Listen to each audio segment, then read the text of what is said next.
Alright, g'day, hi and welcome. Okay, it's a nice weather for ducks. I'm going to try to do some work today. And I'm going to see if I'm going to catch that second groundhog too. And I already caught my seatbelt in the door. And someone didn't empty out the back of my truck again.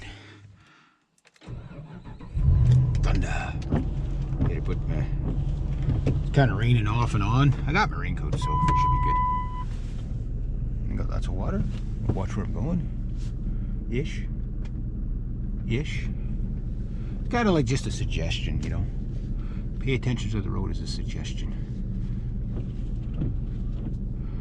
Yeah, my buddy Paul went and seen the Foo Fighters last night. He said it was a pretty good show, so at the Blues Fest. Again, I don't know why they call it the Blues Fest. It might have started. I was at the very first one, guys. The very first Blues Fest in Ottawa, which is the 10th largest music festival in the world. 10th largest. That's pretty impressive. You know, I don't know if it's still the 10th largest, but it was the 10th largest. Considering the thousands and tens of thousands of music festivals, you know, worldwide, you know what I mean? Like that's pretty impressive. And the first one, George Thorogood was the main headliner. And he was the main headliner for maybe about 4 or 5 years. And then bigger acts started coming along and stuff like that. But he's fun to watch. He's definitely fun to watch. All right, this guy's kind of all over the road here. He drives worse than me. But he's driving a Ram, so it makes sense. So, gotta watch those Ram drivers. See, he waved. He's a Dodge bro. He waved. We talked about the Dodge bros. It looks like it's sort of a little bit brighter over that way, so hopefully. And we got everything you need yet. Spectacles, Stetscos, wallet. Yeah, look at this. I'm not driving on my side of the road. Yeah, it must be a Ram thing. Just driving all over the road. Yeah, so the Blues Fest, like right now I'm trying to build up my capital. You know, money to get ahead a bit. And then I can start enjoying, but the summer's going to be over by the time I got enough money to enjoy myself. But hopefully I set myself up well for next year anyway. So that's the goal. And yeah, so it's like, because I was going to work there today, but it's like yesterday is like deja vu. It's like there's Jason again coming out with the dump truck. Like yesterday, he was pulling out the same time I was leaving, so today he's doing the same thing again. Unless it's Groundhog Day, because I caught a groundhog last night, and I got to catch another groundhog today. So if I catch a groundhog today, and that happened, it's like deja vu, like a double deja vu. What's a double deja vu? I don't know. But anyway, yeah. So my buddy went to the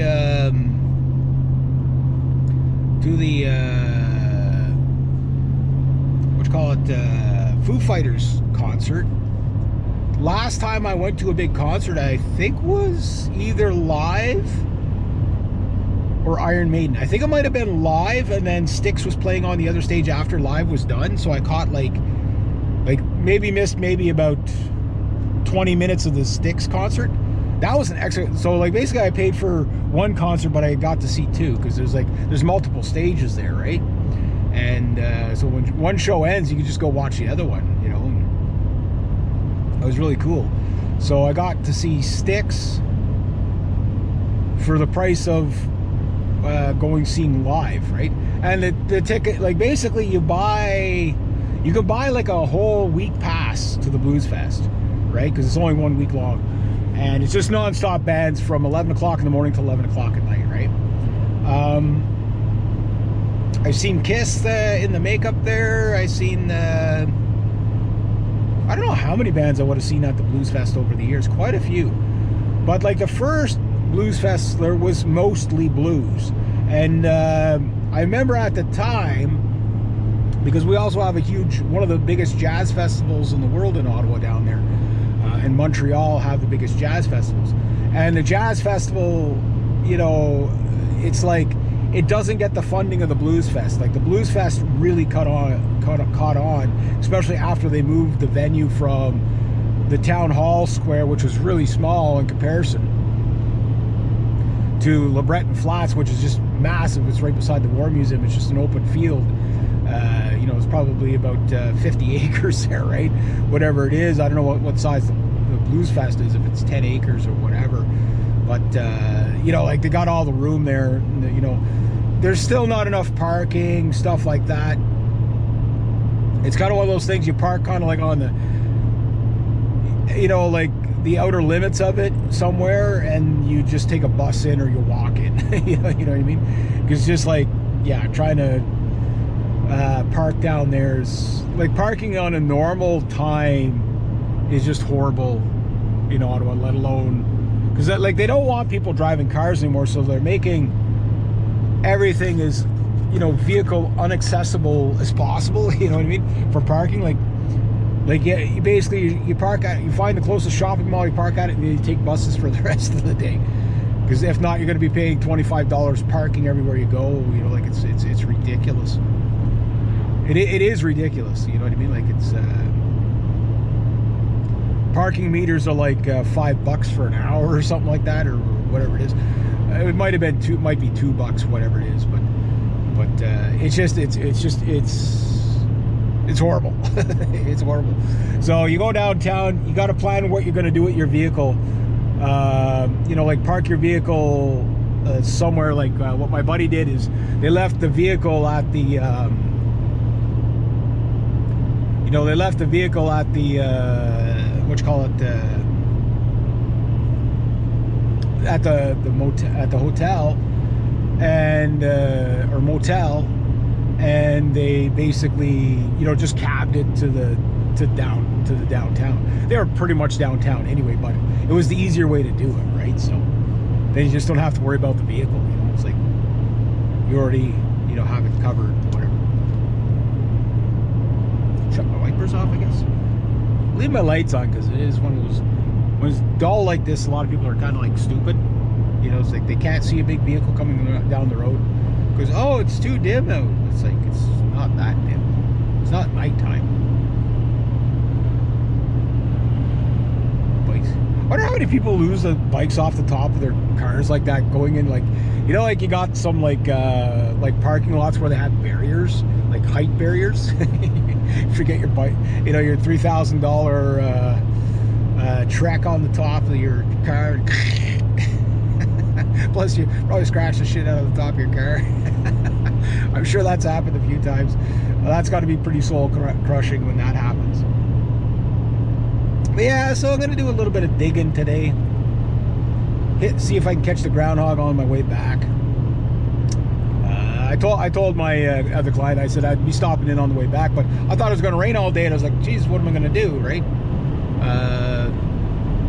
Paul didn't call me in the morning. I figured, well, he's probably maybe not hungover, but like, you know, stayed up late last night, so he'd probably be too tired to do anything. Because I thought he'd be cutting grass today if it was nice out, but yeah. And it looks like we got 2 lawnmowers down. I got one client where that lawnmower, I don't know if I'm going to be using it until they deal with those heating issues. I think there's not enough oil in the machine. That's what I think it is. But that's why I told them, you know, like get all the oil changed and everything like that before the beginning of the season, so you're not dealing with that stuff, right? But if you blew a coolant line, then, you know, the machine's out of commission till, I mean, trying to get something fixed this time of year, you know, it's hard enough to get somebody to look at stuff, but even if you can, you're probably looking at a couple of weeks. You know, the cutting season will be over, so I might be losing out on that. But there's other things I can do there. But the other client, like, we can't literally do anything there other than cut grass. So the machine was acting kind of funny, like the deck was cutting funny on one side. So it's being looked at now, but it's not ready yet. So it's like, and I tell people that, like, you know, it's like anytime you drop something off at a mechanic, you know, it might sit there for 2 weeks before they even look at it. You know what I mean? Because there's clients ahead. Like, there's different types of mechanics. So if mechanics say come back later, like here, and they never take you. Or they'll say, yeah, just leave it here. You know, I should get to it this week. You know, 5 months later, you might get it back. You know what I mean? Like, that's the way, just the way the cookie crumbles. So when you want stuff fixed, fix it in the down season and pray it makes it through the regular season. That's what I have to do anyway.